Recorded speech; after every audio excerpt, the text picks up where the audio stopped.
जय हिंद दोस्तों, यह मेरा YouTube पर फर्स्ट लॉन्ग वीडियो होने वाला है और यह वीडियो को 5 क्लास से लेके 10 क्लास तक के विद्यार्थियों को देखना चाहिए, क्योंकि आज हम लोग पढ़ेंगे कि संख्या क्या होता है और संख्याएं कितने प्रकार के होते हैं। तो जैसे कि आप लोग देख रहे होंगे पीछे कि लिखा हुआ है पहला कि प्रकृत संख्या क्या है। क्या प्रकृत संख्या क्या है? तो दोस्तों हम लोग देखेंगे कि प्रकृत संख्या का परिभाषा दिया हुआ है, मतलब नेचुरल नंबर होता है प्रकृत संख्या का अंग्रेजी।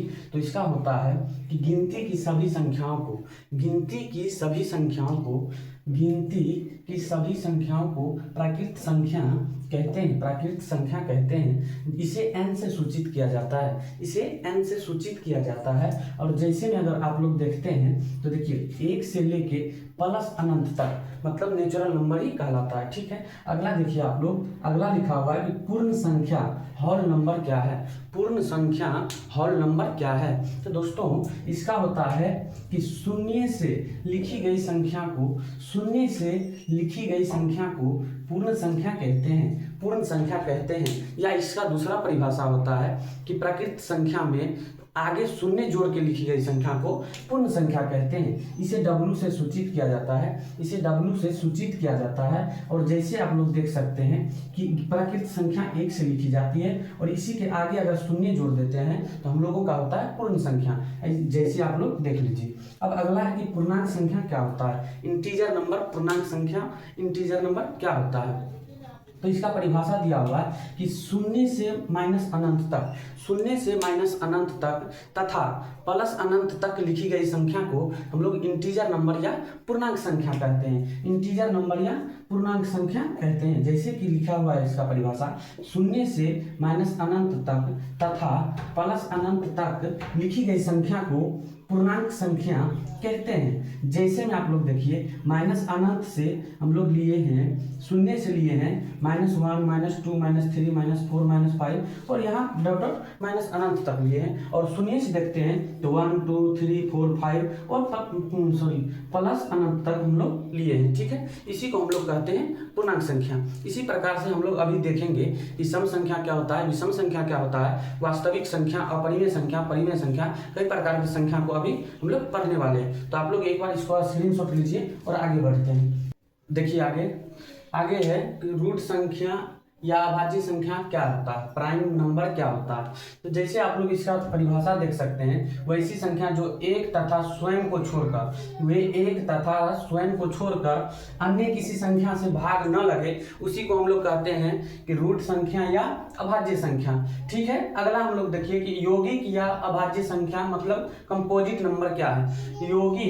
यौगिक संख्या या अभाज्य संख्या, इसका अंग्रेजी होता है कंपोजिट नंबर। तो कंपोजिट नंबर क्या है, इसका परिभाषा देखिएगा आप लोग, जैसे है वैसी संख्या जिसके गुणनखंड 2 से अधिक हो, मतलब 2 से अधिक हो, उसी को हम लोग कहते हैं कि भाज्य संख्या कहते हैं। ठीक है, उस जैसे में देखिएगा कि 2 है, 6 है, 8 है, 9 है और 10। जैसे में आप लोग 12 14 17 नहीं होगा, 14 16 इस सब को देख सकते हैं। ठीक है, उसी प्रकार से देखिए अगला कि सम संख्या क्या है, इवन नंबर क्या है, सम संख्या इवन नंबर। वैसी संख्या जो 2 से पूर्णतः विभाजित हो, उसी को हम लोग कहते हैं इवन नंबर, सम संख्या। ठीक है, जैसे में देख लीजिएगा 2 4 6 8 10 12 14 आप लोग बढ़ाते रहिएगा। ठीक है, उसी प्रकार से अगला देखिए विषम संख्या ओड नंबर क्या है। तो इसका परिभाषा देखिएगा एक बार कि वैसी संख्या जो 2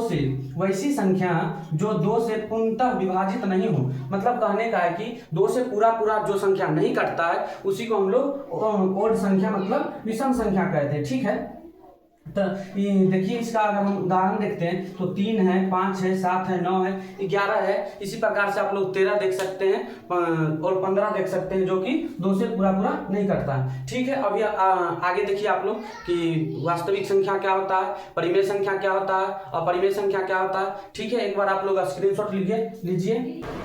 अगला है हम लोगों का परिमेय संख्या रेशनल नंबर। क्या है परिमेय संख्या रेशनल नंबर? क्या होता है इसका परिभाषा? तो वे सभी संख्याएं जिसे P बटे Q के रूप में लिखा जा सकता है, जिसे P बटे Q के रूप में लिखा जा सकता है तथा जिसका पूरा पूरा वर्गमूल निकलता हो। जैसे कि हम लोग देख सकते हैं यहाँ जैसे में 4/3, 5, 0, -1/2 और रूट अंडर 4 इसलिए क्योंकि इसका वर्गमूल पूरा पूरा निकलता है और रूट अंडर 16 का भी निकलता है। ये हो गया हम लोगों का परिमेय संख्या। अब देखिए अपरिमेय संख्या इरेशनल नंबर क्या होता है। अपरिमेय संख्या इरेशनल नंबर क्या होता है, तो वैसी संख्याएं जिसे P बटे Q के रूप में नहीं लिखा जा सकता है, उसे हम लोग अपरिमेय संख्या कहते हैं, इरेशनल नंबर कहते हैं। इसका अगर जैसे का बात कीजिएगा तो देख सकते हैं 2√2 है, पाई है, पाई भी एक अपरिमेय संख्या है। हालांकि इसका जो होता है मान 22/7 या 3.14 वो परिमेय होता है, लेकिन ये पाई जो होता है वो अपरिमेय होता है। ठीक है, √3 और √1/2 मतलब कहने का वैसी संख्या जिसे P बटे Q के रूप में नहीं लिखा जा सकता तथा इसका पूरा पूरा वर्गमूल नहीं निकलता हो। ठीक है, ये हो गया। अब देखिए कि वास्तविक संख्या क्या होता है, रियल नंबर। वास्तविक संख्या रियल नंबर क्या होता है, तो वास्तविक संख्या रियल नंबर कह सकते हैं परिमेय संख्या तथा अपरिमेय संख्या के सम्मिलन को, परिमेय तथा अपरिमेय संख्या के सम्मिलन को हम लोग वास्तविक संख्या कहते हैं। जैसे का बात कीजिए तो ये 4 हो गया, 7/5 हो गया जो कि परिमेय संख्या है, √16 परिमेय संख्या है, और पाई का बात कर रहे हैं तो ये अपरिमेय संख्या है और ये भी एक प्रकार का परिमेय संख्या, और शून्य जो है ये तो परिमेय संख्या है। ठीक है, ये हम लोगों का हो गया संख्याएं हो गया, नंबर्स हो गया खत्म। अगला वीडियो आने वाला है हम लोगों का विभाजता का नियम क्या होता है, विभाजता का 2 से काटने का विभाजता का नियम क्या होता है, ये सभी चीज पढ़ेंगे अगले वीडियो में। ठीक है, जय हिंद, जय भारत।